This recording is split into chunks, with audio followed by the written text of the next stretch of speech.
Are you a high performing real estate investor who's looking to further elevate your performance? If so, download our free guide, Raising the Bar 5 Steps to Elevate Your Habits, by joining our insider network at elevatepod.com. This guide, created by yours truly, has the power to put your transformation on autopilot and exponentially change your trajectory. Go get your free copy now at elevatepod.com. If you're looking to take your business and life to a whole new level and you're committed to investing in yourself, you're invited to apply for one-to-one coaching with me, which you can learn more about at coachwithtyler.com. Or sign up for the life-changing Elevate High Performance Coaching Academy, where together with our tribe, you'll learn how to elevate your game, make more money, and have more freedom. Check out the free masterclass at elevatecoachingacademy.com. Welcome to Elevate, the masterclass where we dissect the elements of exceptional achievement and lifestyle design with a focus on personal growth and real estate investing. Now, here's your host, Tyler Chesser. Welcome. Thank you.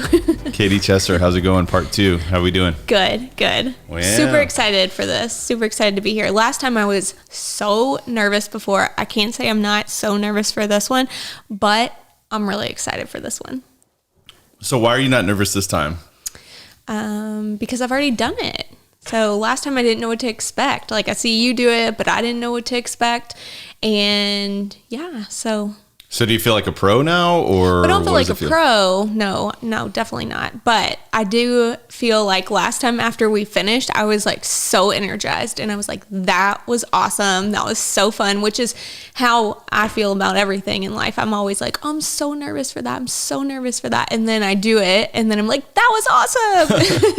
Well, it's a prime example and a great reminder for many things, right? There's many things in our life and business that we just put on this pedestal. It's like, oh my gosh, this is going to be so hard. This is going to be so scary. And then once you do it, it's like, oh.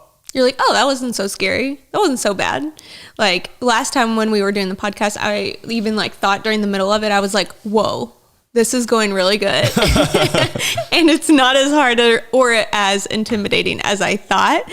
And then I was like, okay, well, that was fun. But like when the recording comes out, I'll probably not enjoy listening to that and it'll probably sound terrible. And it didn't. Like, I was really surprised. Like, it sounded really good. And so I don't know. I think it's just when you challenge yourself and put yourself out there to do something else, you will probably be surprised that it goes better than you think. So. Is there any other examples in your life or in your work that is similar, or you've seen it to be similar to where it's like, oh, once I did it, it's not so bad? Yeah, literally everything. Like, I feel like even for fun stuff for me, like, and my mom has told me this, like, since the beginning of time. She's like, you fear and worry about literally everything, good, bad, whatever. And then it always ends up working out. Like, it always ends up being good.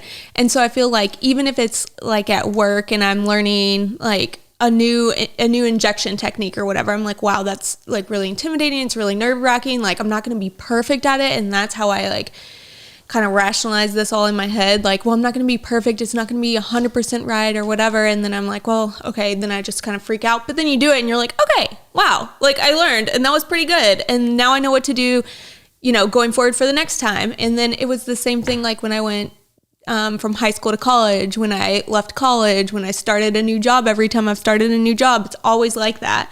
So, and I think it's even like that, like when you start a new relationship too. Like, I feel like when we started, it was like really nerve wracking. You're like, well, maybe this is too good to be true. Maybe this isn't going to go how I want it to go. But then like, if you just kind of relax into it and you're present and you put your all into it, then I think you're surprised. So, yeah. Or hopefully pleasantly surprised about things, but I feel like that's how it tends to work out for me anyways. Well, I think it's also just an eye opener to just kind of observe the way that your mind works. The mind will tell you that there's all these bumps in the road that you should anticipate and all these problems. And what if you do this, that, and the other? And what I've found is that if I can separate my voice from my belief, then it all gets so much easier. Like as an example, on the podcast, I always have, even me at this point, I've done so many of these. I've done, almost 200 podcast episodes. I still have that like, oh man, I better be on my A game, and if not, then this, and this. And so, you always have to check in, but there's so many other examples that you just described, which is beautiful. And what can we all do to separate our voice in that inner sort of doubt feeling from how we show up? And like, it almost comes down to action, right? For me, it's like always when you take action, that's what gets rid of fear and doubt and worry. So we can just take one step and let the momentum carry us through. But what do you think about that? Yeah, no, for sure. I mean, that's actually really funny that you said that, because on my time hop yesterday, I had taken a picture of a quote that said something like, doing is better than thinking, or the best way to get through fear is by starting, or something along those lines. And I screenshotted it again, even though it's somewhere in my phone, I guess. Because it's so true. Like you can sit there and just overthink and overanalyze, but if you're not going to do, you're not going to progress. So you have to, do something, take a step forward, and maybe it's not the right step, but then you course correct and then move on. But you're never going to propel your life forward in any part of your life forward if you're not taking action and doing something. Yeah. So. And it's never as bad as you think. No, right? It's Whenever not. you do something, even in real estate, it's such a prime example too, because you think a bigger deal is so much scarier. And, there's obviously you want to be thoughtful and you want to build your team and you want to be, conservative, and you want to anticipate challenges and things like that. But once you go for it, you start to recognize, well, I can do this. I can really do this. And it plays out in every area of life, even relationships, even just speaking to someone new, meeting someone, getting up on stage, preparing for a new business venture. Like there's all these, like fear, we encounter fear so much. And that's what I'm really passionate about. How can we as human beings overcome that? Yeah. And I think, I love what, I think it was Tim Ferriss that talked about fear setting. Mm-hmm. Was that him? Yeah. That was really powerful. Do you want to talk a little bit about that? Yes. The fear setting? Yeah. So actually, at one of the moments when I was about to start the Chester companies, I remember I was like, as we all do, right? You have a healthy dose of fear to start a business, right? Or to make a new leap. And I remember I was like, well, I remember Tim Ferriss talked about this concept called fear setting. And, you always hear of goal setting, right? You always think of, well, I'm going to set a goal and I'm going to go towards my goal. But what he talked about is fear setting. And I highly recommend anybody who's listening to this podcast, go check out Tim Ferriss. I think it's a TED Talk. Yeah. Fear setting. And what he talks about is basically, he gives a story about how, he wanted to commit suicide, which is like, what a wow factor in terms of, man, that'll really get you to focus on what he's saying, right?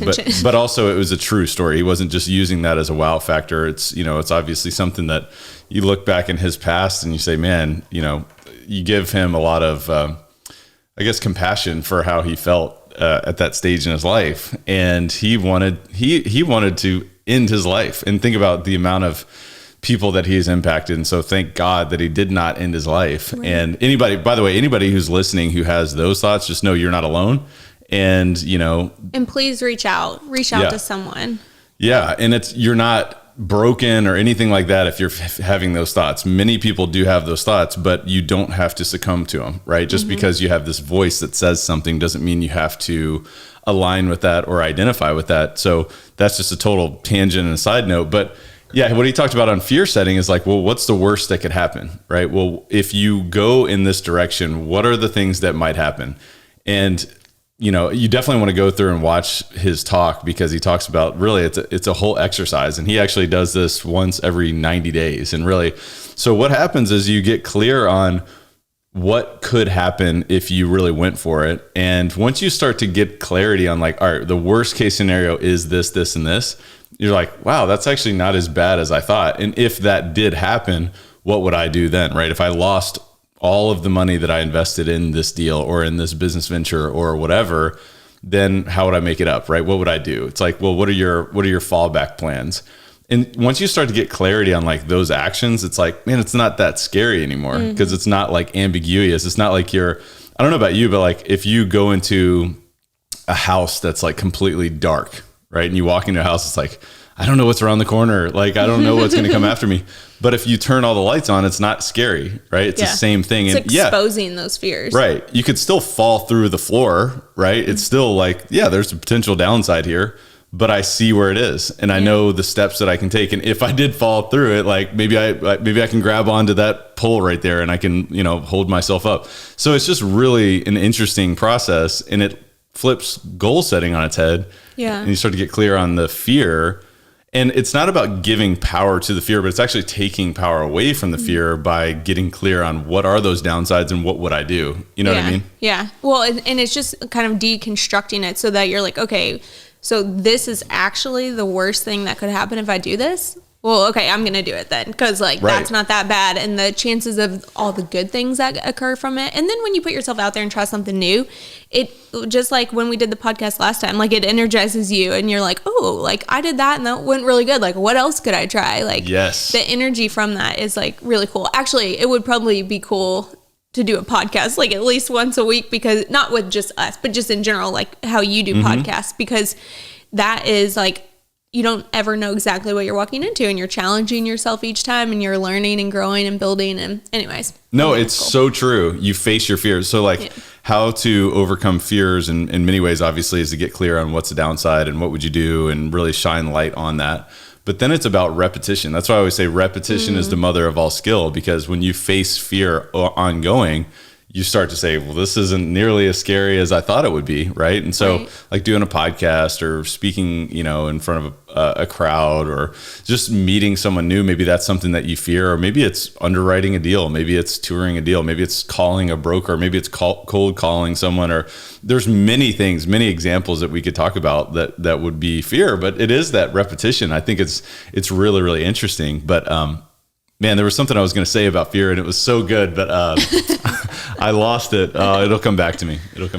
Any other thoughts on fear? I mean, that's the reason why we're bringing this up, is because it's a prime example of last time when we did this podcast together. You were like, wow, I'm really building this thing up. And then we did it, and you were such a natural, and you just were yourself, and it was great. Yeah. I was really super nervous about it last time, but I was like, you know what? We should do it. Like if it really tanks and it's awful, we just won't release it. But it wasn't like that at all. So, but that's like when you have fears, you have to walk through them. Like if you just avoid it, I mean, everybody has fears. That is one thing that is universal through all human beings. Everyone has fears. And so if you just, always take the back seat and you shy away from things that you're scared of, you're never going to progress in life. Yeah. So and then they get stronger too. Yeah. And then they get stronger. Yeah. So I just think, stepping into the fear and trying something new, challenging yourself and going for it is not as scary as you sit and create it to be in your mind. And the other thing too that's really cool about it is like you think about there's natural laws in the universe, right? There's gravity,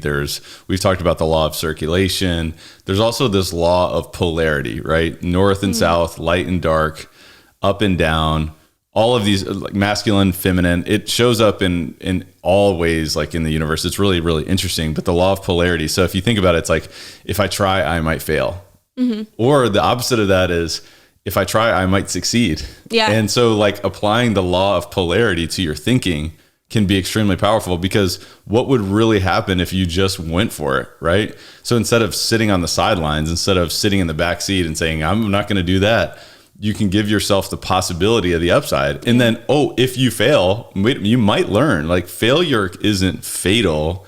It could be just feedback, right? And you look at like, you study the greatest people and the people that have made the most impact on this world, they've had many failures, but perhaps those failures were the feedback required for them to do the things that they've done. What do you think? Oh yeah, absolutely. So, and everybody has failed at some point. So like, for all those listening, like if you think about a time in your life where you think that you failed, I bet you could name at least 2 or 3 lessons that you learned from that and you're carrying forward into your life, like no matter how big or how small. But like a failure is always like, kind of perceived as this negative thing, and it's so terrible and we shouldn't fail.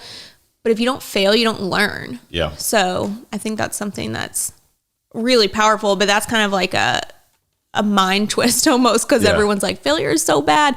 I mean, just I'm such like, and I think I'm doing better obviously than I used to, but such a perfectionist. Like I want everything to be perfect. I want to be the best that I can be whenever I do anything. I don't care what it is.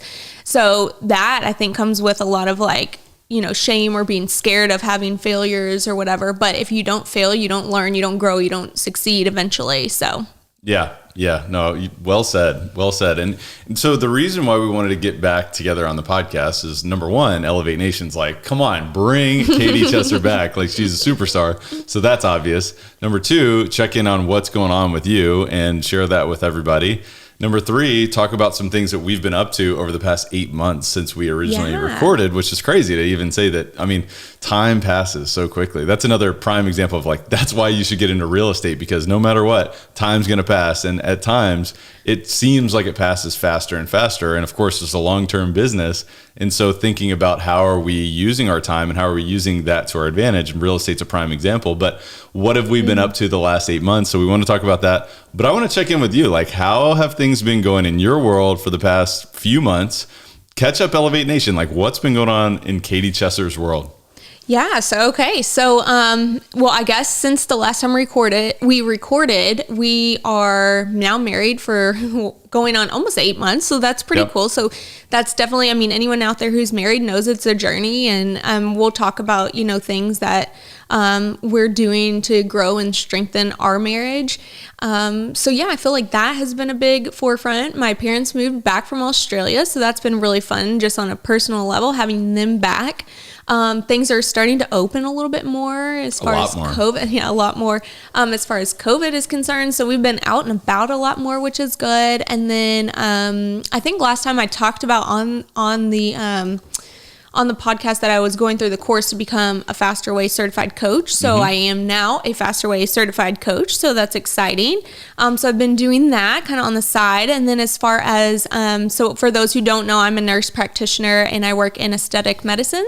So my career as a nurse practitioner has been really successful since the last time we recorded. So just growing a lot, getting a lot more opportunities. I'm about to go to Miami for a big aesthetic conference. So that's been really fun, just challenging myself there and really growing and kind of finding out like new opportunities that are out there that I didn't really know were out there. So that's been exciting, which I feel like as a nurse well, really not just as a nurse practitioner, but anybody. So if you don't like know what's out there, just talking to other people and kind of, you know, feeling out the waters and like connecting with other people in your industry kind of opens the doors to other opportunities that might be out there that you had no idea about. So I feel like that's been cool just because I feel like I'm being really vague, but as far as just growing as a nurse practitioner, I feel like I've had a lot of growth in the last 8 months since we've done this, or 7 months, whatever. So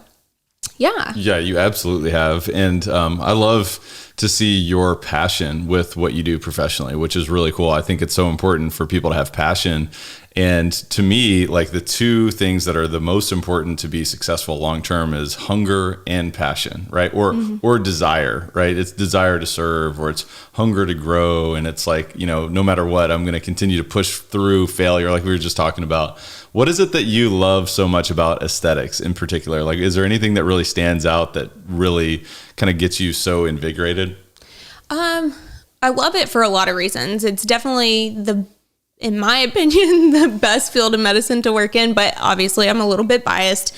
But I have done quite the opposite on the spectrum as far as like the medical field goes. So I did trauma ER and I've done critical care. So as far as being like the complete opposite of what I'm doing now, I feel like I've done that. So as far as aesthetics go, though, everyone just kind of thinks like, oh, it's just aesthetics. It's like you're being really vain. But in reality, we help people to feel more confident about themselves. And I feel like when you are more confident in yourself, you approach your life in the world differently. Yeah. So that is huge. And I get so many patients that come in and they're, you know, in tears because they're so happy and feel so, you know, just feel better about themselves. So they're able to be a better mom or be a better sister, wife, lawyer, whatever their passion and or career is. So that's really powerful. As far as being a provider, I love it because it's kind of like doing artwork. So it's very like when I'm treating a patient, it is like very therapeutic to me.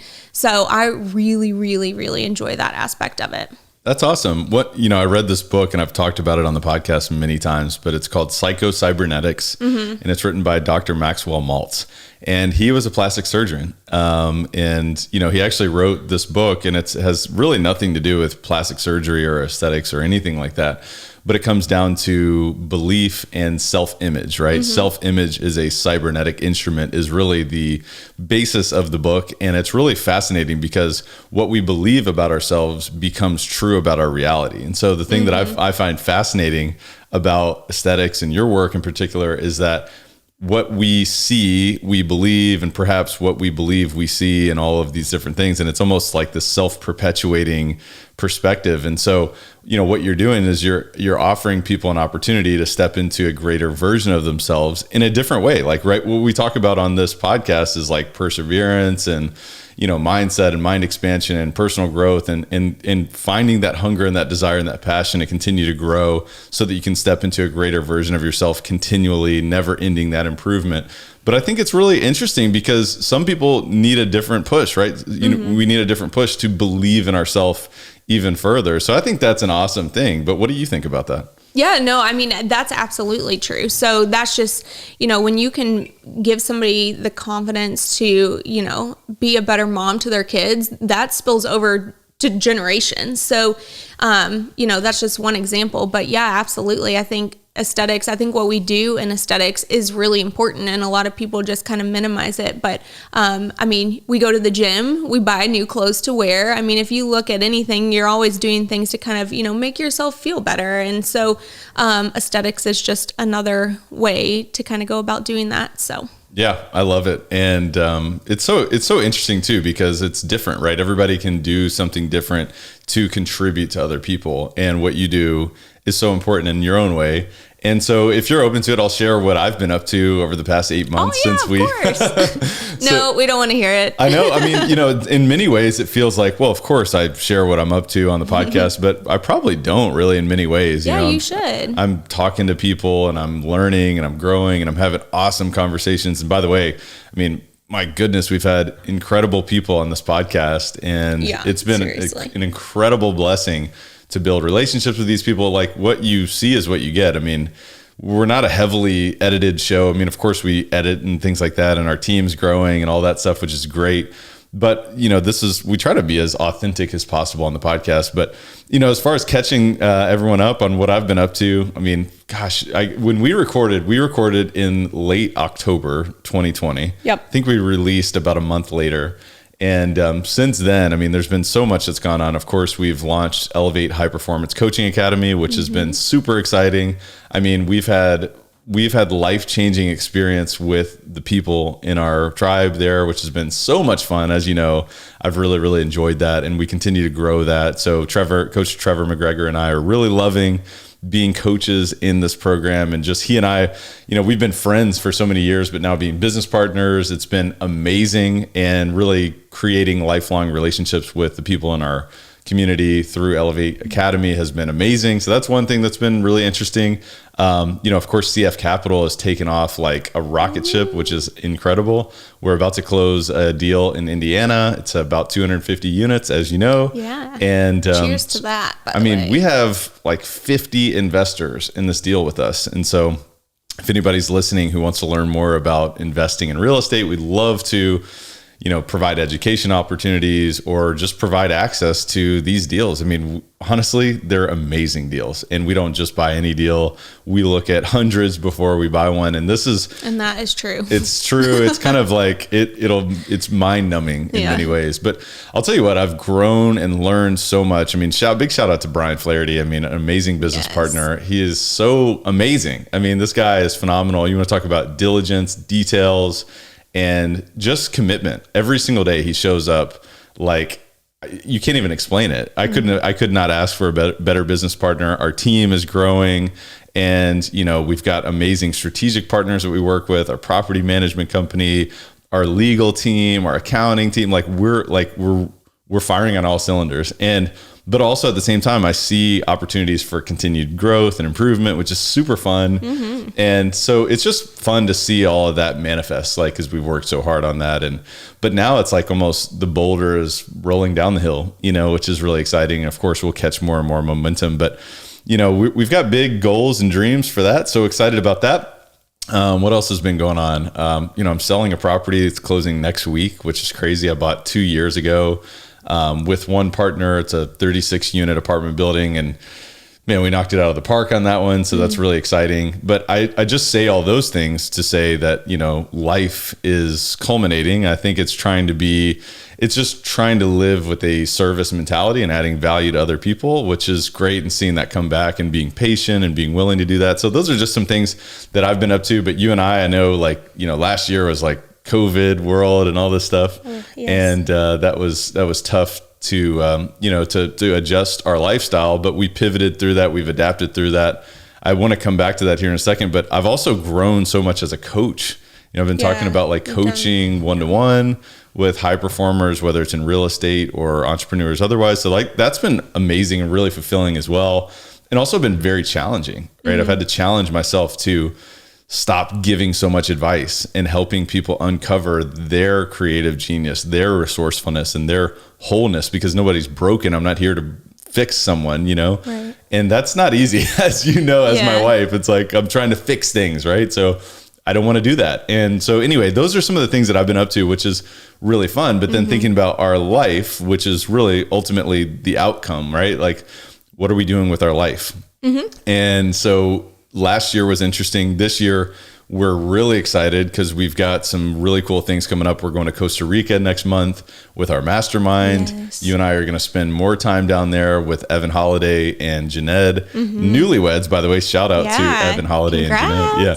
And so we're going to spend time with them. So really, really excited about that. What else do we have going on? What else am I missing? Well, we went skiing for the first time, which for some people listening might be like, okay, cool. They went skiing. Well, first time Tyler, for Katie. Yes. Yeah. Tyler had been skiing like many times before.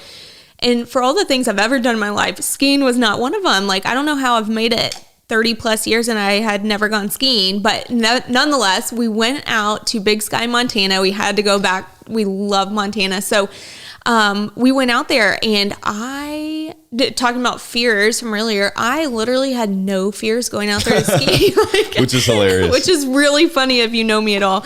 Everyone was like, be careful skiing. I'm like, yeah, okay. Like, yeah, it'll be fine. It'll be good. So I go out there, I do a lesson the first like half day, and then I get up on the slopes and I'm so jazzed. I'm like, this is going to be awesome. We get up there and I'm like, holy like, what am I doing?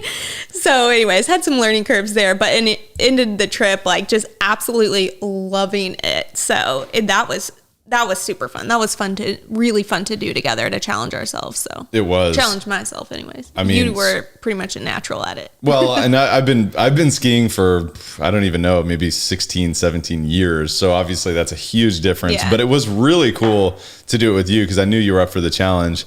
It was interesting to think back. So we were talking about fear in the beginning of the conversation. And like it was almost like your unconscious incompetence was to a level where you had no fear, right? In the beginning. I was just so excited. I was like, yeah, I'm going to be so good at this.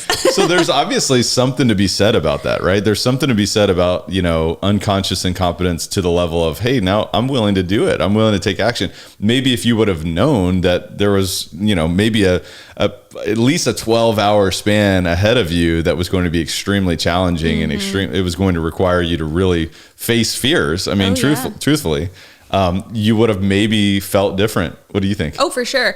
And I think, next time, I don't even know if I've ever shared this with you, but I think next time we go skiing, I'm going to be pretty nervous, like flying out there and be like, what are we doing? Like, I have a healthy body and like, it's all together. Like, do I want to risk this? So, but yeah, no, I think it was good. I'm so glad I went out there like completely naive, just so like ready and excited for it. And then like, I mean, it's such like a good, what is the word? Like you're standing at the top of the mountain and you're like, there's no way to get down off of this, except for to go down. You have to go through your fear. Yes. You can't walk down the mountain. You can't take the chairlift back down. Like, you just have to do it. So Yeah. that was awesome. Like, to be able to be faced with that and then overcome it. So I like that because it requires you to not retreat. Like you, you can't can't retreat. You have to go through it. Yeah. And then when you go through it, you're like, yes, let's go. Because I remember, especially on that trip, like the hardest run that I went down, I was like, man, you know, I'm a little bit scared, right? But when you go through it, I remember I was screaming as I'm going down the mountain. So I'm like, yes, in a great way, you know, and it gives you more momentum. But, you know, obviously I feel like you have to put yourself in those positions. If you don't, then you just never get to experience that. You know, there's just so much more on the other side of it. You know what I mean? Yeah. Oh, absolutely. But, you know, what this is also making me think about is our vision board, right? Yeah. I want to share our vision board because I think this is important. I was talking to a coaching client yesterday about the RAS, the reticular activating system, right? And our mind at any moment is processing 1 million pieces of data, which is interesting. Like you and I are sitting here talking to each other. The crazy thing about this mind is that it's processing 1 million other pieces of information at once. Yeah. That's amazing to me, first of all. But the second piece of that is that we can actually plant seeds in our subconscious mind to find things in our environment without having to work harder, right? To create and manifest and, you know, really step into a bigger vision and a bigger future. It comes down to using your reticular activating system. So the way that I describe this, and I know you feel the same way, is like if you buy a car, just like, I'll keep it really simple. If you bought a red Honda Civic, you start to see red Honda Civics all over the road. Yeah. So what you're basically seeing is you're not seeing more red Honda Civics. You're seeing the reticular activating system at play in your environment. So now it's more familiar. It's in the forefront of your mind. So now all of these things start to show up, right? You drive off the car lot and then across from you is another red Honda Civic. And you're like, wait a minute, everybody has a red Honda Civic now. Yeah. And so what you can do is you can use this thing like a vision board, like you and I do, and you can place things on your vision board so that they become at the forefront of your mind. And so that when opportunities to take action towards your dreams become a reality, they start to show up all over the place. Like, so the reason why I'm thinking about this is because we put a picture of our Montana home on the vision board, right? We have a picture of it. I can see it right now in my mind.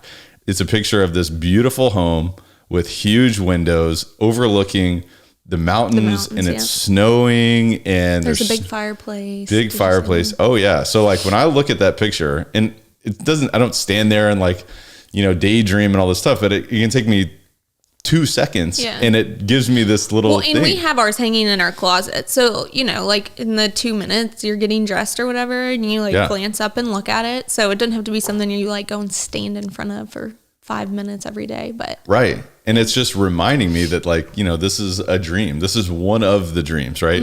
And so the reason why we do all of what we do is not just to have material things, but it's to continue to expand, to become the person required to live this big life. So to me, a vision board is really powerful and really exciting and important. But I think it's something that many of the listeners could, you know, consider. It's like, well, what are your goals? And what's your goal, not only for this year or maybe the next year or the next 3 years, but maybe what about the next rest of your life? Like, what's your big vision? And then if you can reduce that to pictures and images, if you can go out, like there's this little thing called Google. All you have to do is just what's that? Type in something. If you have a dream or a vision, type it in and go look for a picture of it and print it out and put it on a cork board or something, or post it on your wall and look at it. I'm telling you, there's things that will happen, and major this things. Concept seems so simple. It seems so simple, but you got me a book one time about vision boards, and I want to say Sarah Centrella, I think, is the author. We'll put the link of it in the show notes, but she wrote a whole book on vision boards and how they have impacted her life and how you actually go about creating and utilizing one. And they are so much more involved than, you know, just posting a picture somewhere for you to see. So they are, and it's a very powerful, you know, visualization tool and a way to manifest things into your life. And you can put anything that you want on a vision board. Like, it doesn't have to be a materialistic thing. Totally. So there are a lot of, I mean, the options are limitless really with it. So, but anyways, that book was really cool because I was like, a whole book on a vision board, like seems pretty simple, but it was a really cool book.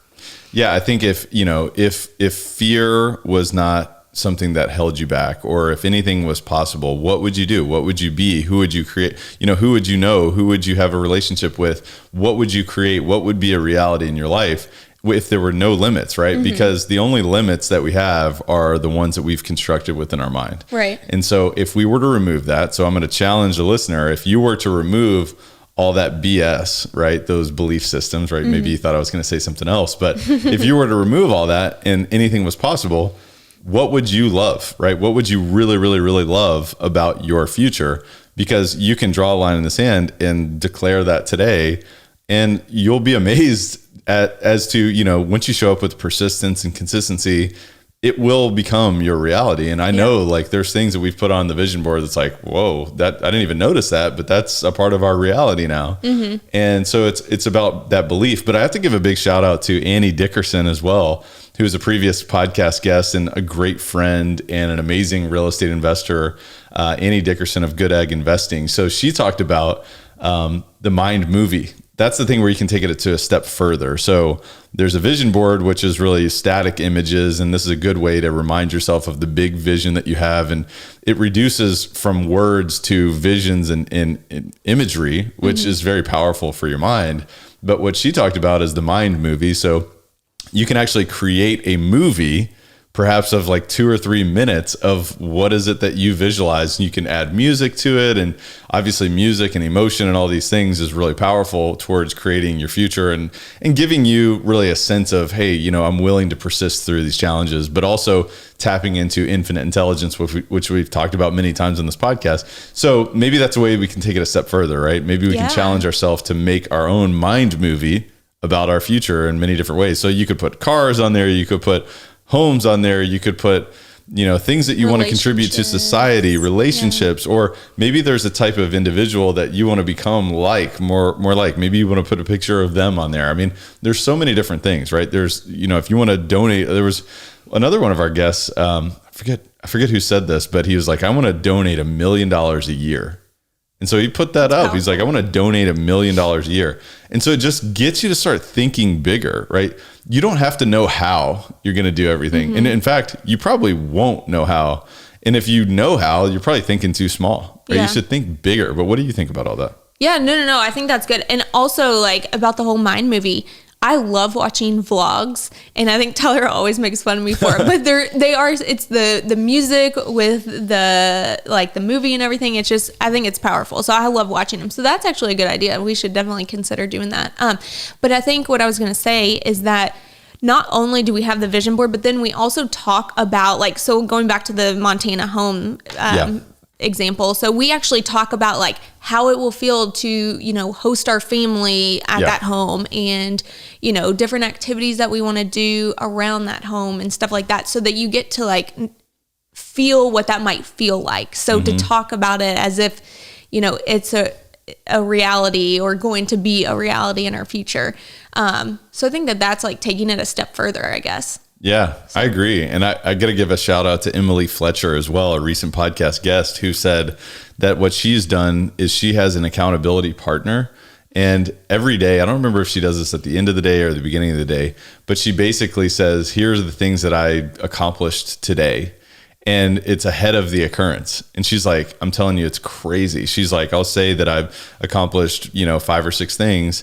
And then by the end of the day, she's like 75% of these things that normally I would have thought, man, those are much, more difficult than I would have expected. She's like, when I have someone that holds me accountable and when I think ahead and I think in the past tense about accomplishing something, like that to me is really, really interesting. So, I mean, look, why don't we just try it? I think we should all just try things. I mean, that's one of the things that I think is exciting about these type of conversations is, maybe it works for you, maybe it doesn't. But if you don't ever give it a chance, then of course it's not going to work, right? What do you think about that? Well, yeah, no, I mean, you definitely have to try. I mean, it's easy to knock like the vision board thing, for example, and be like, that's stupid. That is not going to work. Like, why would I print off a picture and put it on a board? But if you haven't tried it, don't knock it, but you could say that about anything. So, yeah. So, but the most important part prior to the vision board is really getting clear on where you want to go. Yeah. You have to spend time like sitting down, like spending time, like, brainstorming and allowing yourself to be creative and like, giving yourself some space and time to dream and do that, because you might just dream when you're in the car on the way to work or whatever, but like you're not fully present in that daydream, I don't think, at that point. Yeah. So sitting down and like giving yourself some time and space to create that life that you're, working so hard to do, or else then you're just like in this like rat race almost. So then you just get in this cycle of like, I go to work, I come home, I make dinner, I go to bed, I get up, I work out, and it just like continues and continues and continues. And then years have passed and you're like, oh, hold on, wait a minute.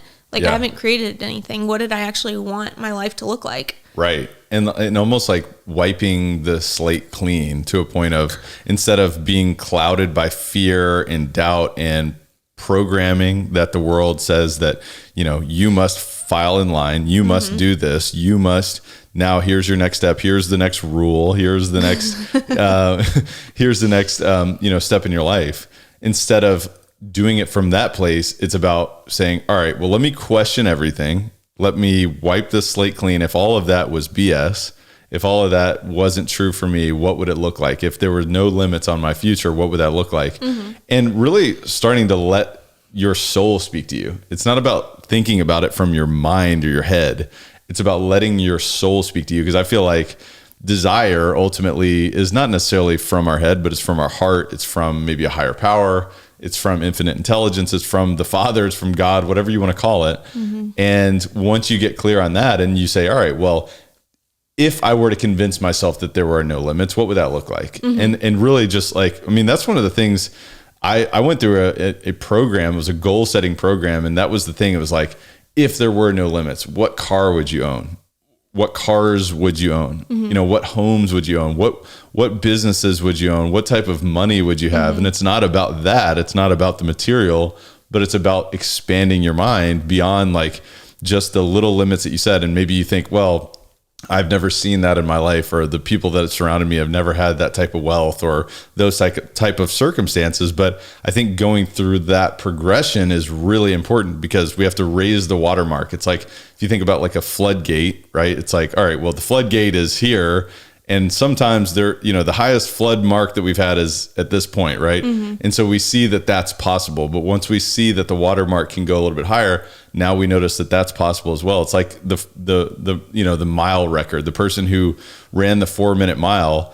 It took however many hundreds of years to get to that point. When he did that, then hundreds of people passed the 4-minute mile. So what's possible? So we have to expand what we think is possible and then step into that. But what would you say about that? Yeah, no. I think that's great. I think I would add that when you're sitting down to kind of like daydream about your future and what it is you want, one, it can be uncomfortable. It's uncomfortable for me to dream big sometimes. Like, I'm like, wow, that's like really freaking big. Like, that doesn't seem possible. But also you have to get it out of your head about how that's going to happen. Because that's not what you're not like trying to come up with a game plan in the moment. You're just trying to dream and say like, so the 4-minute mile is a great example. So like if someone wanted to like write that down, like I want to be able to run a 4-minute mile, and you're like, that is literally not possible. Like, how would I do that?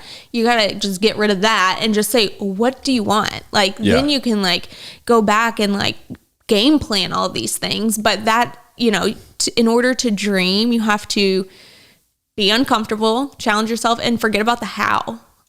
Forget about the how. And, if you like, I read a book, Who Not How by Dan Sullivan. Anybody who's listening, you have to read that book. It's phenomenal. And even just like, I thought I understood that, but I did not truly understand that until I read that book. And, we can think so much bigger if we don't limit ourselves to the how, because sometimes the how is maybe it hasn't been shown to us before. Maybe we have no reference point, or maybe we get overwhelmed with that because those are not our unique abilities. Those are not our gifts to get to that, or all those little steps. That's not us. We don't have to do that. Someone else can help us get there. Right. And we can be we can be their person to help them get to a certain place that they want in their life. Right. So the abundance mentality to me is super exciting, because when you bring someone else in to help you get to your how, right, to get to your outcome, you help them go somewhere too, which is so awesome, right? And if you're not helping them, it's probably not the right circumstance, right? You need to give also to receive, and you should give first. But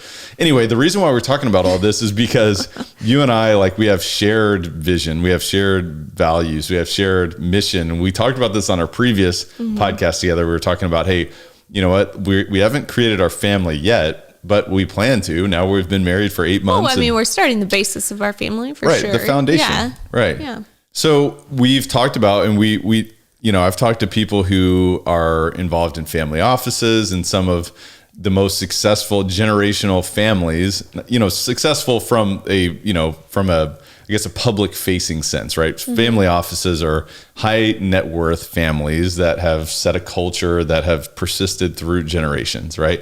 And so if you think about it, you know, what do they do differently, right? They set a culture, they set an intention, and they have a clear vision, a shared vision of the future. So you and I sat down.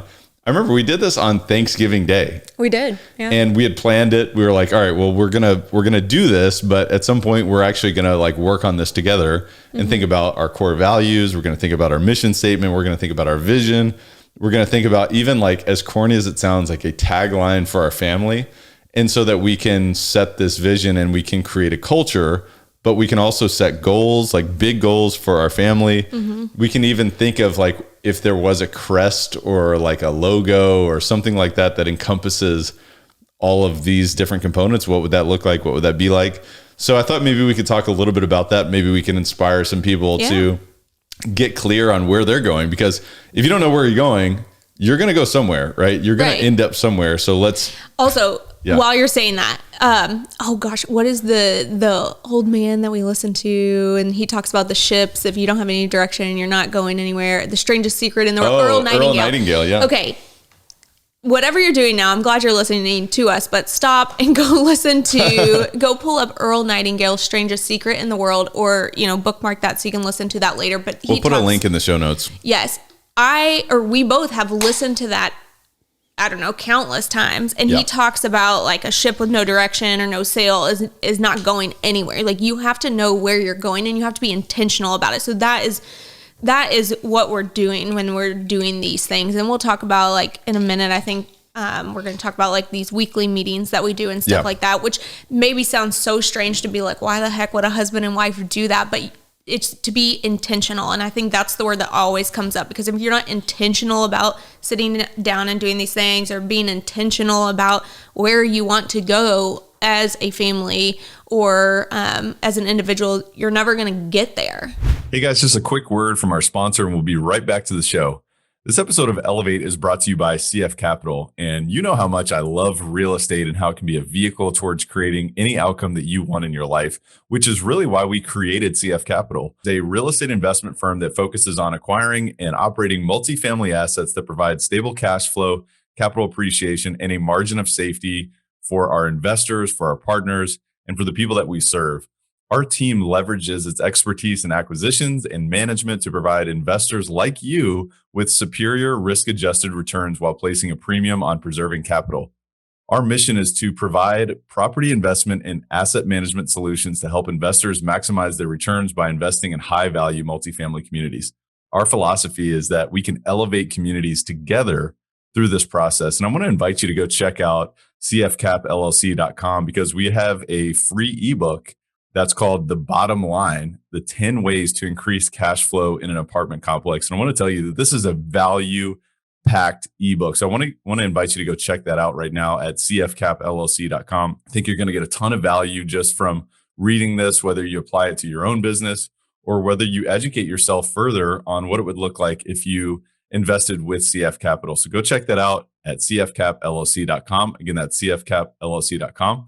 And enjoy the rest of the show. And the other thing too is, like, even as an individual, your mind is like a garden, right? And so we have to be intentional. If you think about a garden, and I have no green thumb at all, but I've heard that you have to be intentional with a garden as well, right? You have to plant what you want to reap and what you want to grow in your garden. Yes. You also have to be aware that if you don't plant something, weeds will grow. So what are you doing to anticipate that? And when they grow, are you pulling them out? Are you letting them become forceful and take over your garden? So the same thing is true with your mind. So how intentional are you being with that, right? How are you guarding the gates of your mind? Are you letting any negativity and fear and doubt and worry and anxiety or small thinking enter your mind? And those are weeds to me. So it's not that those weeds don't enter our mind, because of course they do. We try to guard the gates of our mind as much as possible, but when they do, it's like, let's rip that out, right? Right. That is limiting me. That's not serving me. I don't have to align with that. And also, like, I get to choose my beliefs. Like that to me, if you take anything away from this discussion, just know that you can choose your beliefs. And any thought that you have doesn't necessarily have to be aligned with who you truly are. That's amazing. No one ever taught us that, right? Growing up, like we had to encounter that. And like, there's this story going on in your mind. There's this story, this inner dialogue that many of us say, well, that's me. That's just who I am. That's not you. That is some voice. That is some programmed voice that was given to us through media or through maybe our family. Maybe it was close friends. Maybe it was school growing up. I mean, school, we could do a whole podcast on school and like how that's designed for the Industrial Revolution, which is so out of, like, it's not even close to what's going on in the current society. Like if we want to break free, we have to understand that there's a lot of things we have to unlearn. You know, anything you would say to that? Well, I was going to say, you know, also finding it didn't have to be a partner. In this instance it is, but Tyler and myself will challenge each other on thoughts, you know, so we might say something and then the other one's like, but is that really true? Or like, how could you reframe that? Like, does that have to be the reality? So, you know, even that just like little nudge, one, you're kind of like, okay, that's really annoying right now. But then you're kind of like, okay, yeah, nope, that doesn't have to be the reality. Yeah. So just having that, I mean, just finding somebody who can be, you know, your partner in that sense too. Yeah. I think sometimes tough love is important. You know, I mean, like, I want you to be tough on me. I want you to challenge me. It's like, come on, you're not thinking big enough. Or, you know, is that really true? Sometimes you need that like pattern interrupt. You need to not only interrupt your own pattern, but you need someone to challenge your own patterns. Because we get into this, like even you and I, like all the time, it's like, oh, I forgot that like there's weeds that are growing in my mind garden, right? I forgot about that, you know, because we'll sit here and I hope that this doesn't come across as preachy at all, because we're definitely nowhere near perfect. No. And it's just a good reminder, you know, that we have to hold each other accountable. So So the thought is, I think when you set the intention, when you set the vision towards where you're going, you set yourself up for much more success, right? You have an opportunity to plant seeds. You're planting seeds, but there will still be weeds that grow up, but you have to pull those out along the way. So when we were talking about, like, both of you and I have our own vision for our lives, right? But then collectively we've become one as a married couple, and we have a vision for not only our marriage but also our future family and the lives that we will touch, you know, along the way. And so that's really exciting. So obviously we've talked about our family in the future, and we've envisioned not only just children and young kids, but also growing up and them having kids of their own, and even like, you know, in 100 years or 200 years, like what will that all look like? Which to me is really exciting, or even more. Like, this does not have to stop anytime soon. Right. And it's not about selfishness. It's not about how can we hoard resources. It's about applying the law of circulation and giving and being of service and being abundant, and allowing sort of people to draft off of that as well, and create bigger things for themselves as well along the way. So we've created the Chesser Family Cornerstone Statement for Generational Wealth and Success, which I think is awesome, right? Yeah. So we have core values, we have a family mission statement, we have a vision, we have a tagline, we have family goals, we have not done this yet, but we've kind of thought through the elements of a family crest and logo. So would you like to share the core values? Yeah, so I think the core values was the like most fun part when we sat down to do this, just to think of like what are the top 4 core values that we want to lead with. So we chose love, strength, adventure, and curiosity. So those really stood out to us as kind of the most important qualities that we want together as a team to lead with, and we want our kids to lead with. And so it kind of gives you like those guiding lights, I guess, and almost a lens through what you're, putting out or seeing the world through. Yeah. And it almost helps you make decisions, right? In any moment, it's about what are the values, right? What type of values does this decision or this direction serve?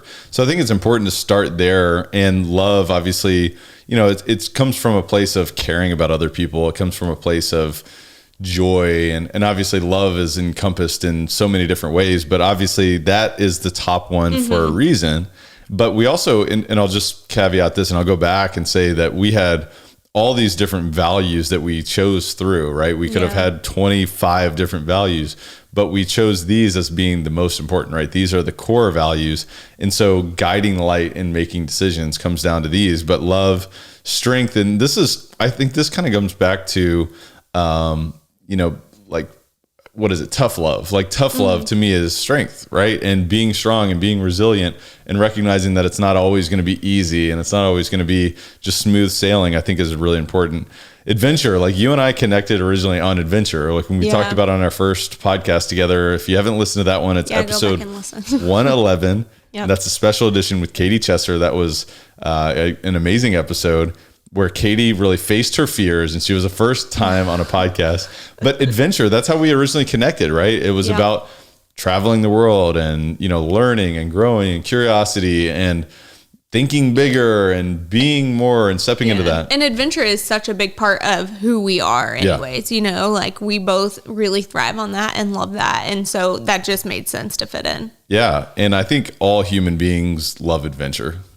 I think at the core, if we face our fears, if we're willing to overcome our fears, then adventure is at the core of the human experience. So to me, it's like, hey, we're willing to face our fears and we're willing to have an adventure, no matter if fear is present or not. And fear will always be present, right? So we can look at that and say, I'm not fearless. I just still persist in this adventure and have an amazing time because of it, right? And that in itself is really interesting to think about. That could be a whole discussion on itself. Curiosity, the last one I know you and I love. I mean, that's what keeps me propelled forward in doing the podcast. Is like, man, I'm so curious. I want to know, like, how did this person do this, and this, or who has this person become to accomplish these things? And also just learning. And when we go travel somewhere, like for me, this is what it's all about. It's about adventure, of course, but it's about curiosity. It does come back down to love too, because when I travel more, and I know that you feel the same, when you meet someone new and someone who has a totally different perspective than you almost have more love for humanity. You have more love for yourself. You have more love for the nature of an adventure because of that, and just curiosity and learning and never stopping, learning and growing. To me, that's what that means. What do you think? Yeah. Oh, absolutely. Adventure and curiosity. I've actually never really thought about this, but those two are what our whole life from 4 years ago until now has been built on. That's what that initial coffee meeting was based on. That's why we even sat down and had coffee together. Yeah. So that's true. Strict curiosity and a love of adventure. That's really interesting to think back on. Yeah. And by the way, this week has been 4 years since our initial coffee meeting. All of our close friends who are listening are probably rolling their eyes in the back of their head. They're like, oh God, the coffee meeting again. It's the infamous coffee meeting, but it was like such a monumental moment in both of our lives. So we talk about it on the first podcast. So go have a listen to that to hear the details of it. But and tomorrow, by the way, we're literally going back to that same spot to share coffee together, and we do that every year, so that's really exciting. And but I think it is really interesting how that's the foundation. And it almost like, I'm just realizing this now, but it's almost like you think about the garden again, right? You think about like this plant and this root or this tree, and like a family can grow from like the genesis of what allowed that family to come together. The family came together through adventure and curiosity. Yeah. So let's make that a core value. Like, to me, that's really exciting. So what's the core value or core values that your family or your relationship has come together, whether you have kids now or not? Like, it's never too late. Yeah. And you don't even have to do this as like a family. You can do this as an individual. Right. I mean, everyone has core values, whether you identify them or not, but you do. So yeah, you don't have to be like necessarily a family or a couple or anything.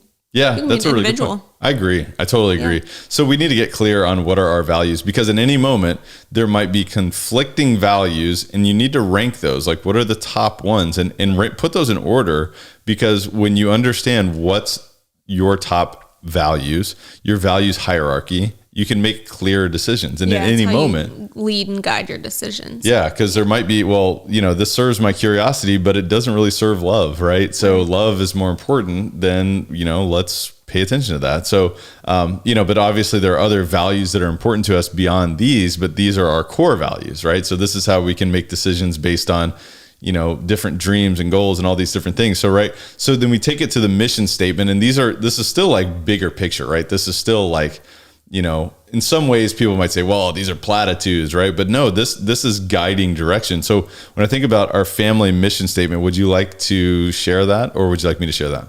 Oh, I'll share it. So the mission statement's kind of like the how, and the vision statement is like the why of, our family. So as far as our mission statement goes, currently it's the Chester family's mission is to lead ourselves and others to live life with purpose, passion, open-mindedness, intention, and a commitment to challenging the ordinary in exchange for the extraordinary.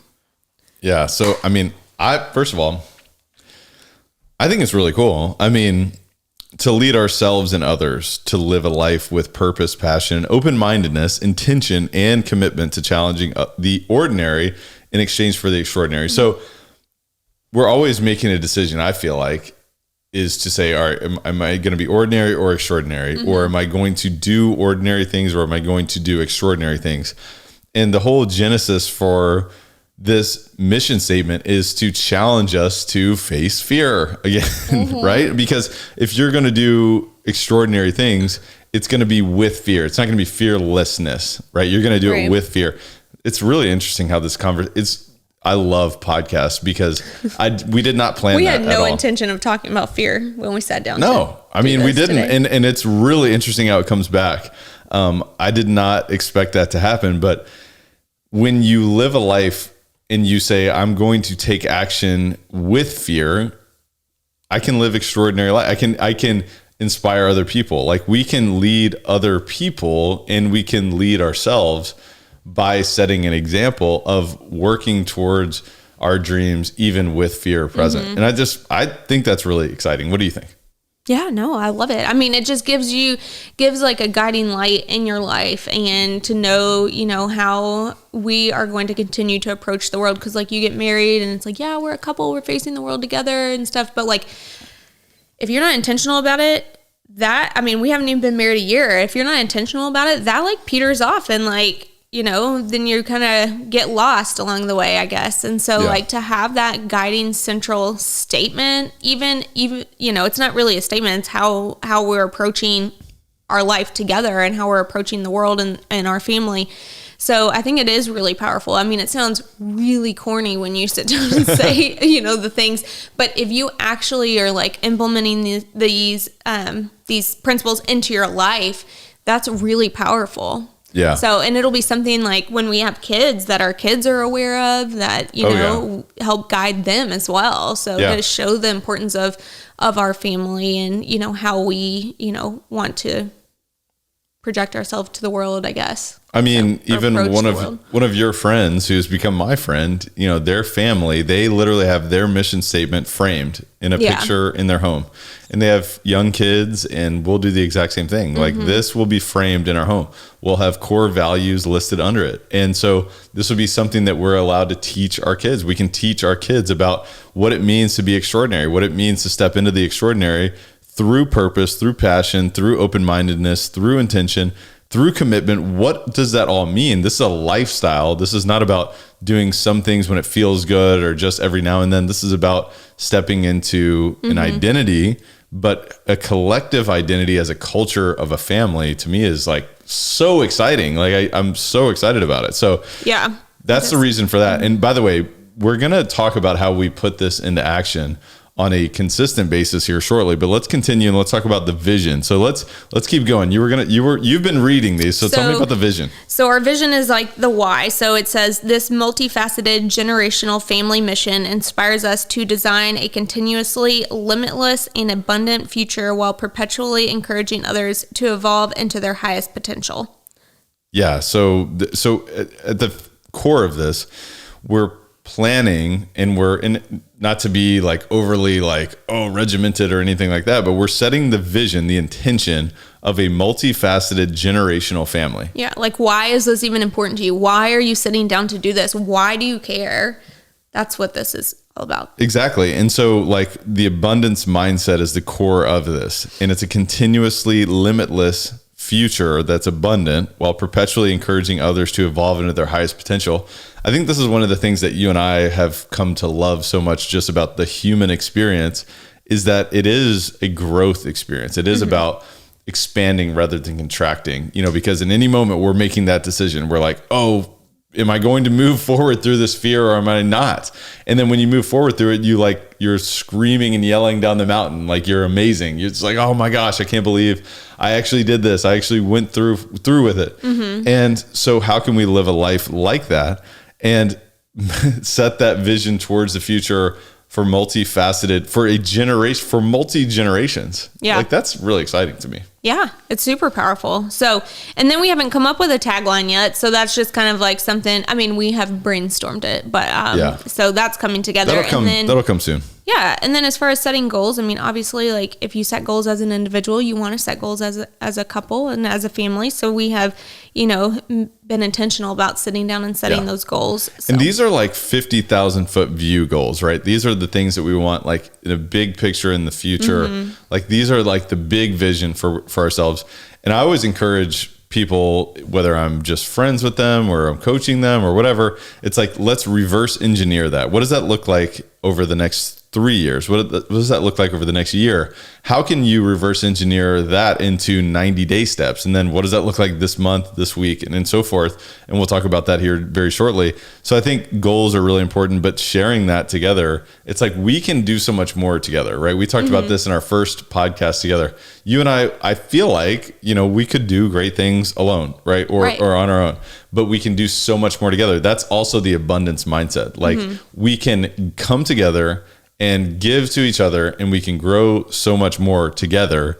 And having this shared vision, to me, not only is exciting, but it's also like we leverage each other to get there, and we can do it together, and we can have so much more fun along the way. You know what I mean? Yeah, for sure. Yeah. I mean, if you even just look at our lives like 5 years ago, since we're at 4 years, like 5 years ago to now is like crazy different. So absolutely. Yeah. Absolutely. In a really good way. Yeah. And I would imagine that 5 years from now is going to be even better. Incredible. I can't even imagine. So here's a quick question, just as a side note, while we're going through this, and we'll talk about our traction process and all that. Do you think that our future family will listen to this podcast episode? Oh yeah. Duh. Yeah. You think so? Yes. Okay. For sure. All right. Well, big shout out to the Chester family then in the future. There we go. Oh my gosh. Our kids are going to be like, our parents are such dorks. Like, this is what they spend time doing. Like, I'm just kidding. They'll be like, remember when they did podcasts back in the day? They're like flying back and forth to Mars or something. What do you think? Yeah. Yeah. They're going to be like, wow, that was like really old school. Wow. It's like how we think about like 8-track or like CDs records. And like, yeah, that's so interesting. All right. So we set goals, right? And then we talk about the crest and the logo. So the elements that we've included, I'm excited to share this. So the elements, well, do you want to share the elements of the logo? If you're excited about it, go ahead. All right. So the elements of the crest and the logo that we have decided encompass our vision. This almost reminds me of the vision board a little bit, right? Yeah. So the elements are water, like, because water is life and love, and it's also the circulation. Yeah, I was gonna say circulation. It's fluid and it's moving fluid. And right. Yeah. So it's water. It's an eagle, right? An eagle is, powerful and symbolic of. It is. I think of freedom and. I think it's freedom, it's leadership, it's also vision. Like you think about eagle can see for miles, and it soars above the storm. Yeah. Like it looks down on the storm. That's what we had that's really interesting to think about. Like an eagle doesn't fly through the storm. An eagle actually flies above the storm. Yeah. Like you can, if you're a chicken, you're like quacking around on the ground. You're what? And you're just getting, I don't know. Is that what they do? Quacking? I have no idea. I'm like, I've never heard that word. You're balking around? I have no idea. I think they just walk. But if you think about it, it's like you better go in the coop because you're going to get stormed on. You might get struck by lightning. Yeah. Eagles are like, forget that. I'm flying above this storm, which is really cool. A lion, it's a circle, so it's going to be circular, right? So it's going to be like the whole crest is going to be circular, which basically means that there's a circle of life and that it's continuous. It's never ending. It's never ending. Yeah. Infinite. Life is infinite. It's also eternal. And also, by the way, if anyone has not read the book Awareness by Anthony DeMello, you have to read it right now. I just recommended it to someone else this morning. And basically one of the things that he says, and there's so many things, but life is eternal in the now, right now. So where are you right now? So let's get aware and get out of this perpetual thought that, the future is going to be worse than the past, or that I'm worried and all these things. So I'm totally getting off on a tangent, but the circle goes back to that. It's eternal, right? This vision is eternal. Mountains, I think mountains, this is why we love Elevate, right? It's about climbing a mountain, right? It's about climbing to your next vision of yourself and then looking across the valley and saying, I'm going to climb that mountain too. It's always. And we did it on our honeymoon. We climbed a mountain. So that was pretty cool. That's right. Yeah. And we're going to climb another, and we're going to keep climbing mountains, keep climbing. Right. So that's, and mountains are beautiful. We love mountains. Yeah. Yeah, for sure. And we're going to also have stars there because we love the stars, and it's really exciting. And the other thing too, is it's like, there's another frontier out there. There's always another frontier. Always another level to get to. So. And you can always be inspired by what's possible, what the universe shows us what's possible. I was listening to Neil deGrasse Tyson, who's an astrophysicist, and he's an expert on the universe. And it's really interesting because he says the universe is infinite. Like science has proven the universe to be infinite. And so stars to me prove that out. It almost like reminds us of the infinite intelligence, infinite wisdom, and the infinite possibilities that are out there. Right. So what is it that makes sense for your family, right? These are the things that are the elements of our vision and our logo and our future and our crest and all this stuff. But what is it that makes sense for your family? So I would encourage you to spend some time and think about, what is your family cornerstone statement for generational wealth and success, right? If you're going to be thinking about, your how perhaps is real estate in many different ways, but what are you doing to get clear on your foundation? What are you doing to get clear on the vision that you have with your significant other and with your family and all of this stuff? So that's why we did this. That's why we wanted to share this. But let's talk about how we take this a step further and how we put some traction to this. Lack of a better word. There's no better word than traction, because we learned this from a book called Traction from Gino Wickman and Mike Payton, who has been a guest on Elevate Podcast. So big shout out to Mike Payton.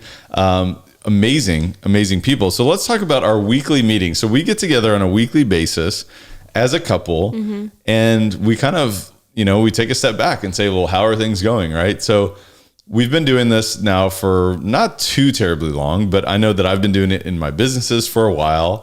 But talk to me about your experience so far, and we'll talk about some of the mechanics about that soon.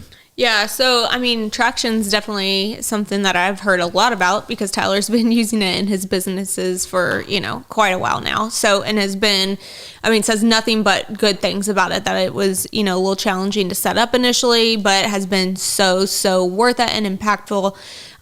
So when he came to me and said, we should do this for us and for our relationship, I was kind of like, that's a little weird. I'm not going to lie. But we were already doing meetings. This is the first she's telling me about this, by the way.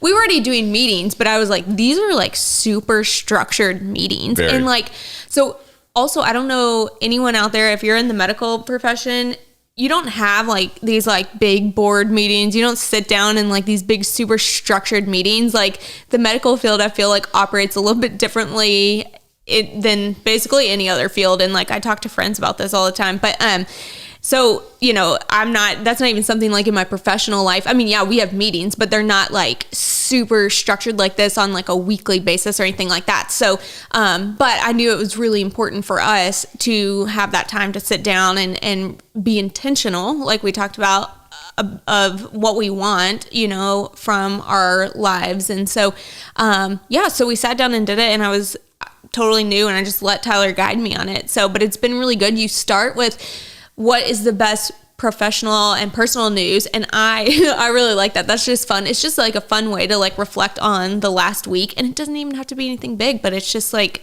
fun to celebrate little wins. So I like that it even starts with that. But I mean, it allows us to take like things that we have already talked about previously in this episode and put them into action. So I mean, what would you? Yeah, I mean, so the big picture is for anybody who knows about traction, or even if you don't know about traction. So in your business or in your life or in your relationship, you go from working in your business or working in your relationship to working on your business to working on your relationship. And that's what this is really all about, which is really cool. It's a really cool shift because, a lot of times like in your real estate business, you're cold calling or you're negotiating deals or you're leading your team or you're managing the budget or you're analyzing deals, you're underwriting, you're making offers and all these things.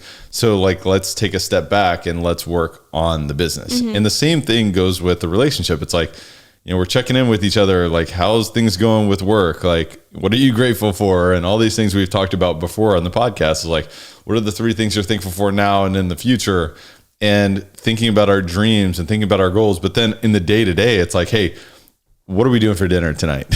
Like, where are we going? Like, what are we doing this weekend? And what are some fun things? And what trips are we going on? And like, all that kind of stuff. But then also it's like, all right, that's living in the relationship. That's being in the relationship. That's like, maybe it's going on a date. Maybe that's watching a movie together. Maybe that's working out together. Maybe that's going on a walk with our dog. Shout out to Bruno. And shout out to Nala too, by the way, our kitty cat. I'm surprised she hasn't made an appearance. She is, she's one of my assistants. She's not a hard worker, but she's great. But she's a sweet little wolf bug. So this is about working on our relationship. So what we do, we've started doing this, and another shout out to Brian Flaherty and Channing Flaherty, because they've been doing this for a while. And it was an innovative way to look at traction and say, how can we apply this to our relationship? And they apply it to their family. They've got 3 beautiful kids, and it's such a smart thing to do. And so I'm really glad that we're doing it now. But we start off with what's the best personal news and the best relationship news of the last week. That's it. It's just one thing. What's the best personal and relationship news, whether it's business, professional or whatever. And so like, sometimes I'll share like, hey, we fully subscribed our recent investment deal. And, in the relationship, it's like, wow, I really enjoyed our date the other night or whatever. Also, I mean, like, we talk all week. It's not like we didn't know any of these things, but it's just nice to like have a time to be like, woo woo, like, congrats. Well, like, it's designed. Celebrate. It's perfectly designed though, because it's like, let's start off with some gratitude again. So let's get our state to a resourceful state. And we're thinking about, oh, this is in the good stuff. Like, I actually did have some wins, because some weeks you're like, I don't know. Like, I don't know what, because sometimes you get in that negative mindset and it's like, well, everything's going wrong, right? But there's always something good to say that there's been some great news the last week. You know what I mean? Yep. And even like, our relationship's never perfect. And like, even when we sit back, it's like, wow, we've actually had some pretty good stuff, over the last week. Yeah. So that's really cool. And then we talk about, we actually added this, but what's one way that you're 1% better? And I think this is really cool because it doesn't set this high standard where we have to totally transform every single week. But if we can just get 1% better in one area, then we can keep moving forward, right? Yeah. Is that something you do in your business too? Yeah. Okay. Interesting. And it just goes down to the constant and never ending improvement. So what's one little thing? A lot of times it comes up for me. It's like, hey, I've read this book recently and it's really good. So that's really interesting.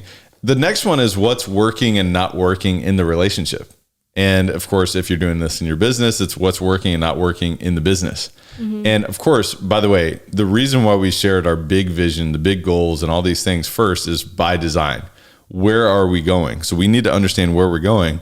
But then when we break this down on a weekly basis, what's working and not working in the relationship or in the organization, is really important for us to say, all right, well, let's just capture that. Let's just get clear on what's not working, what is working, so that we can, one, be grateful for the things that are working and improve, even take that to the next level. Two, to say, all right, well, let's table that and let's discuss that later in our meeting.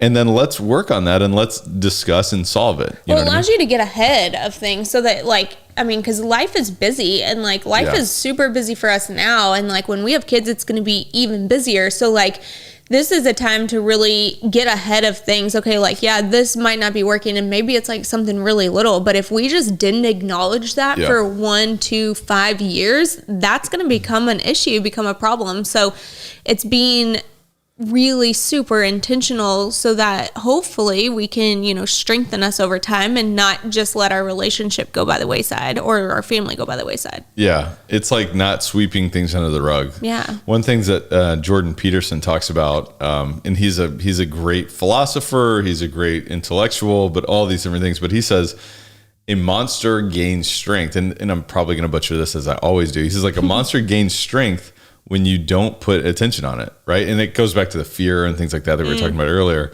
So like when you avoid those things that are like, oh, well, that's not working right now, but let's just, you know, maybe if we don't talk about it, it will get better. Yeah. It normally does not get better. So let's talk about it. Let's strategize. And I can think of so many different things from like our most recent last meeting together as a couple that it's like, wow, it's amazing. We dealt with all these things. And like, of course, like we're going to have to continue to course correct and continue to place emphasis on these things, but it's really amazing. It's like, let's have a little bit of discomfort now and talk about the things that aren't working, but in the long run, it gets better when we work on it. So that's really cool. The third part in this opening section is really expectations. What are our expectations?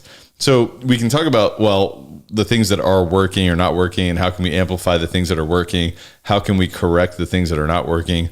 And there might be other things too. It's like, hey, let's just talk about what we have going on this week. Let's talk about, you know, the different demands that we have in our life. Let's talk about where do we want to travel to next, right? Like we're going to Costa Rica next month. We're going to Greece in September. And so like that might be some of our expectations, maybe some of the logistics of our meeting. And we might even talk about, hey, you know, what are some things we need to do for, you know, for our home? What do we need to do for some of the other things that we're involved in? So maybe those are some of the expectations, and being team members that comes out. So is there anything that you would say about that section of the meeting? No, nothing that I would add necessarily. So yeah, not too much. So then the next section comes down to like a scorecard, and I'll truthfully say that we have not created our scorecard yet, but in our business, we've totally created our scorecard. That comes down to, well, man, you know, how many cold calls have we made, or how many offers did we make this week? How many tours did we take? How many properties did we underwrite? How many deals did we look at? Or what's our cash balance? You know, what is our number of investors on our database? And it's obviously quality over quantity, but we check in with all those things. And as a family, you know, we can check in with, hey, how are things going financially? What's going on with our balance sheet? What's going on with our profit and loss? What's going on with our businesses? What's going on with all of these different things? We can also take a chance to say, all right, how did we do last week on the things we set forth, right? And what do we have going on this week? So that's what scorecard is all about. Then we move into, all right, let's review what are our rocks, or what are our goals, right? What are the rocks and what are the things that we're looking to accomplish over the next 90 days? And we can just say either on track or off track. By the way, all of this meeting is designed for what you'll see here later in what I'll describe as IDS, or the identify, discuss, solve section of the meeting. So it's not about discussing all of these problems or opportunities ahead of time. It's about capturing those and using those in a later part of the meeting, which I'll discuss here shortly. But in terms of this next section, it's about saying, hey, are we on track or off track? Both you and I get on the same page and say, hey, here are the 3 to 5 top initiatives that we want to accomplish over the next 90 days.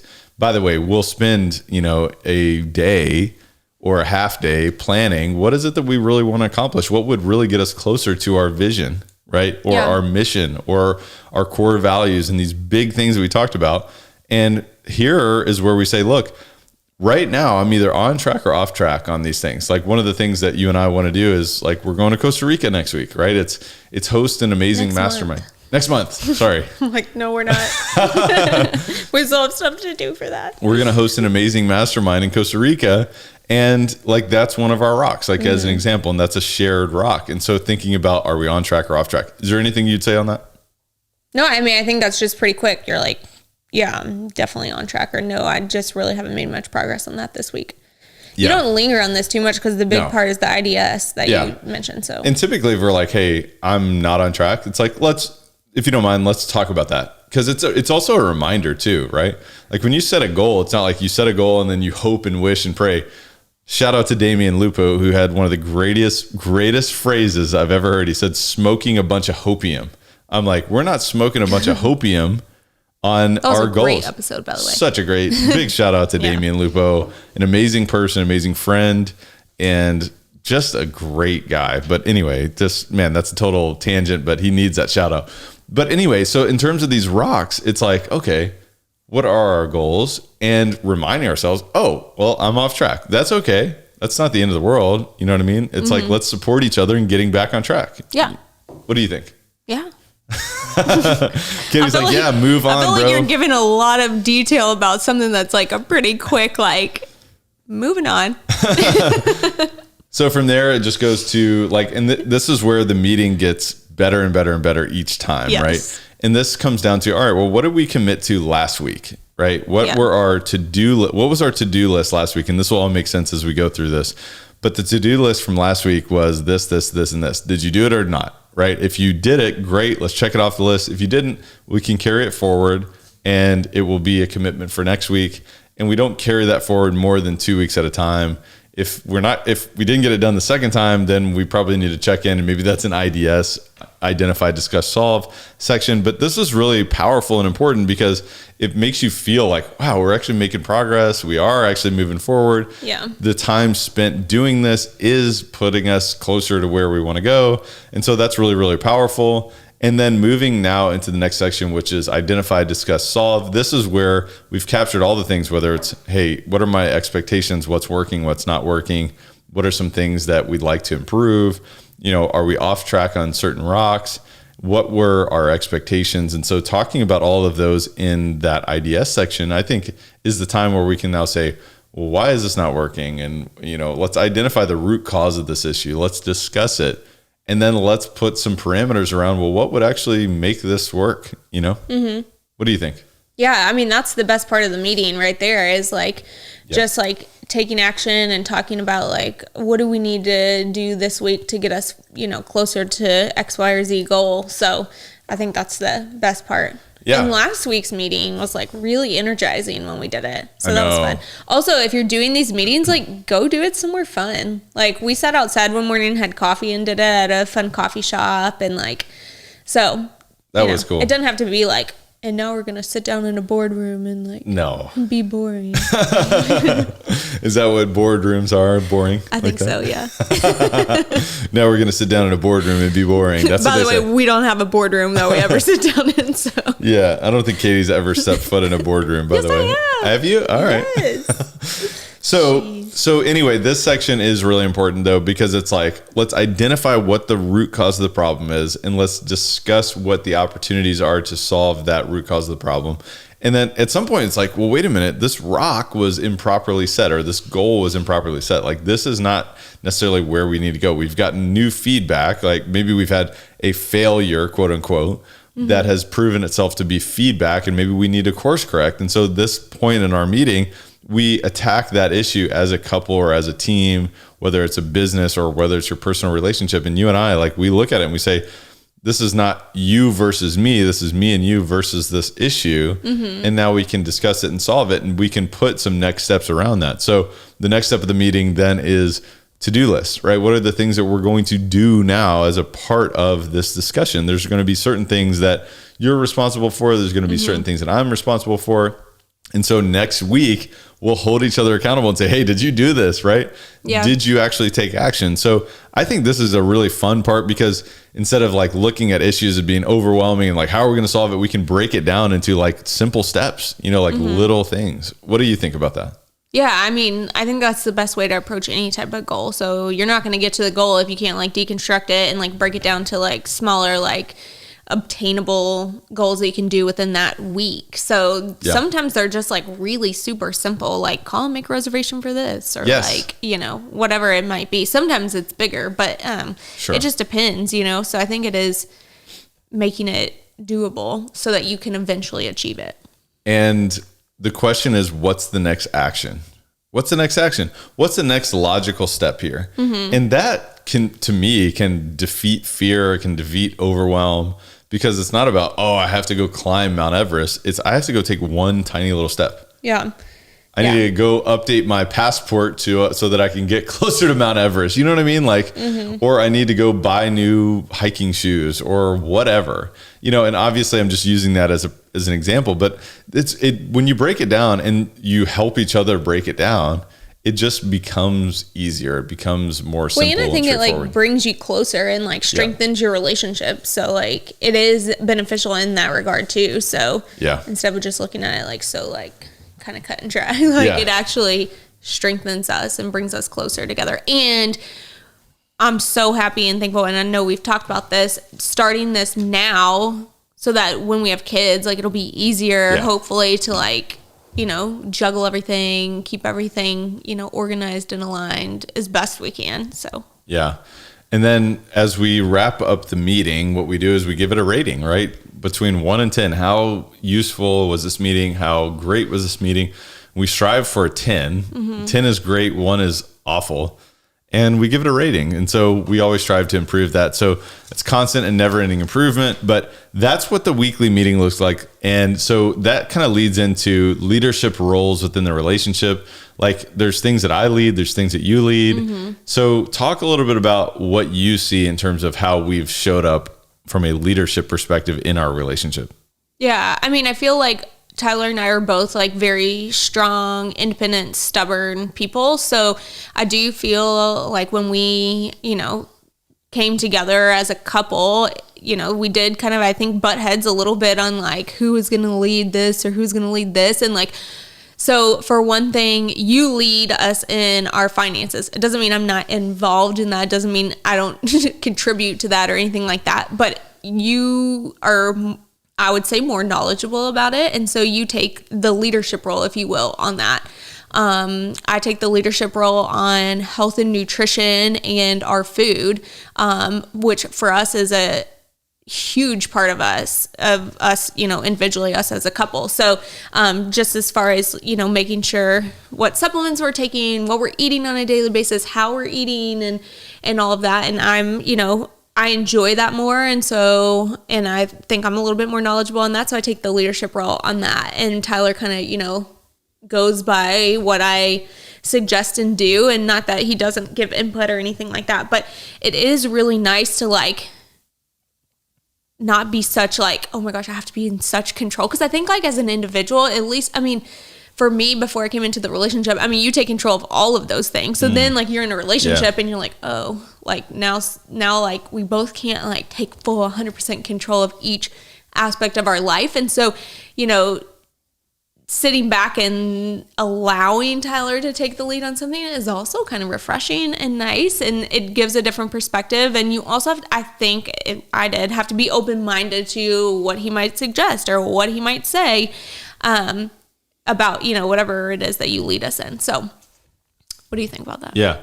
Well, I think leadership, I mean, great leaders are not commanding leaders. They're not people who are like, you must do this and I will whip you if you don't. Oh yeah, right? No, I mean, I don't mean it in that sense. No, I know. And I think you were providing a great example, but I was just trying to illustrate that further, in that in the relationship, what we try to do is leadership by, you know, I guess collective vision and collective growth together. And so I think that's really exciting, but like, it's also a humility, right? The greatest leaders that I know are humble. They don't expect that they know every answer or have every answer, or they're always going to be right. So I think leadership is being bold and saying, look, I'm going to lead us in this direction, but if I collect new information that says that I've made an incorrect decision or that we need to course correct and go a different direction, we're willing to do that. So that's what's exciting, is that also saying, hey, look, I don't have to do everything, and I won't. Frankly, I don't want to do everything. That's for sure.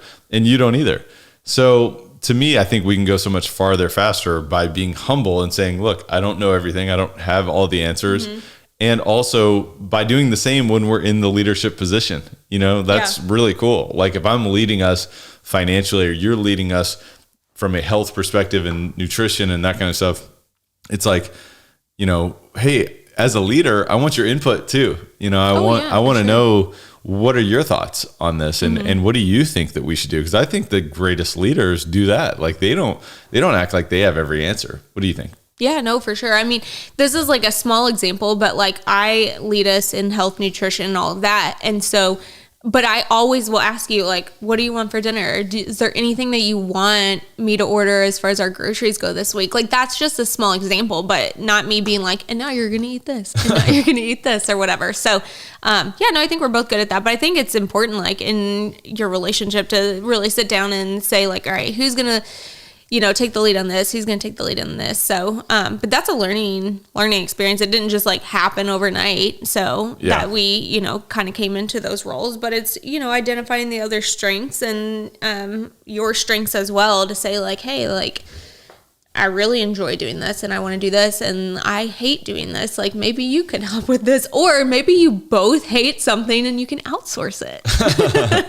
But it comes down to teamwork and, like having these meetings and discussions and being in communication and being aware of what's working, not working, so that you can either say, all right, I think you should be leading us in this capacity, or I think I should be leading us in this capacity, or I think that we need some other tool or we need some other person or system or something to help us along these ways. Like maybe we need someone to help us clean our home. Maybe we need someone to help us, take care of our exterior, maybe our landscaping or whatever. And I just think it's exciting, like some people could see all of this as a burden, but we can see this as exciting. And what is our mindset on this? It's we have the power to be resourceful and work through this together from an abundant capacity that says, if we make decisions as a team, we become more, we create more, we lead other people, as we were talking about in the vision. And then at the end of the day, we're making decisions based on the values, based on the core values, love, curiosity, adventure, strength, all those things. So I think that's what it comes down to, but that's really hopefully bringing the conversation full circle and giving some context. But at the end of the day, it's not, hey, we do everything right, so you must do it exactly the way we do.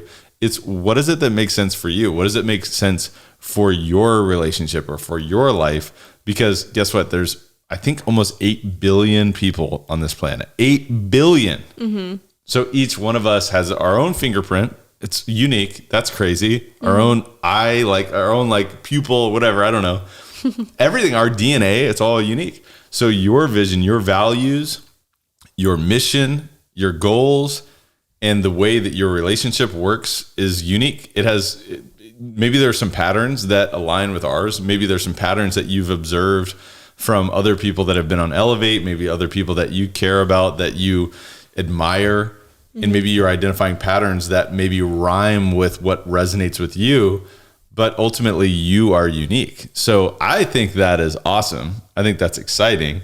It is and exciting. Hopefully there's some patterns here that are resonating with the people that are listening. What do you think?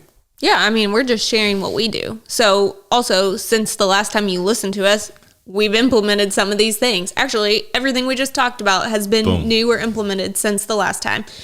So it's like trying something new all the time. Like maybe this won't work for us forever and we'll eventually be like, all right, let's try something else. So, I think that's the best, advice that we could offer as far as this goes. This is what we're doing currently. And we'll continue to build off of it, but we have a reason for why we're doing it and it's working now for us. And maybe you all will implement it and then be like, yeah, wow, this works really well. Or maybe you're like, oh, I like that aspect of it. I'm going to see how I can make that fit into my life and my relationships.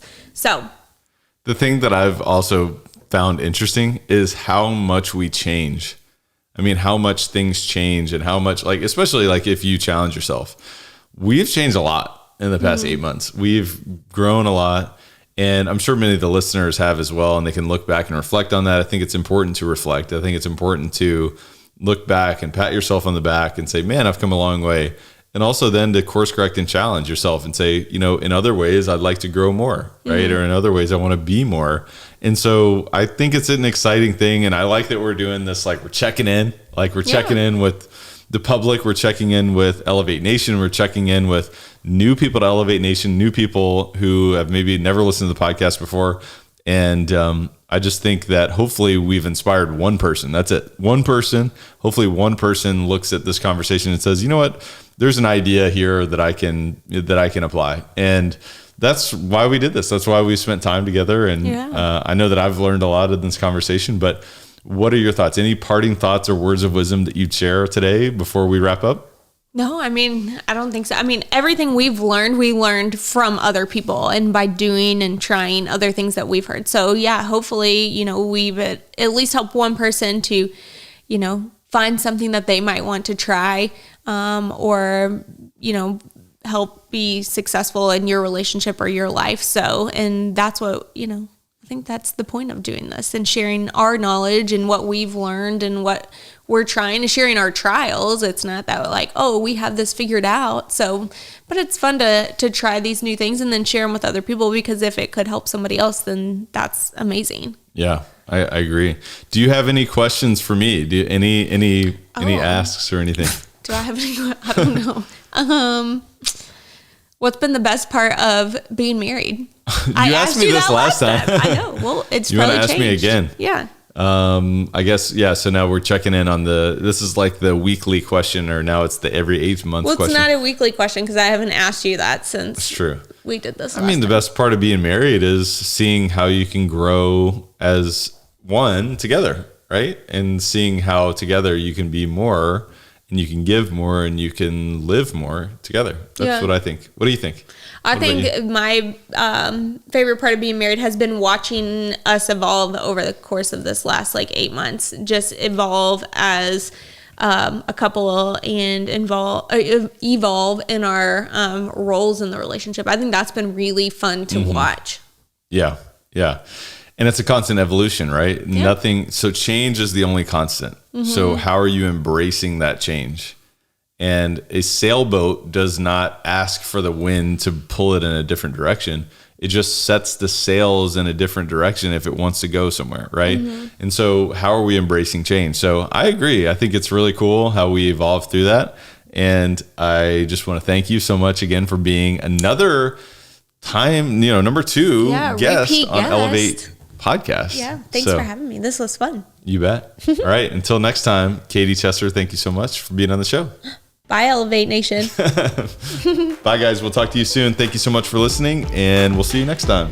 Thank you for listening to Elevate. If you enjoyed this episode, be sure to rate, review, subscribe, and pay it forward by sharing with a friend. Most importantly, take this opportunity to elevate your results by taking immediate action on what you learned. For more, visit elevatepod.com.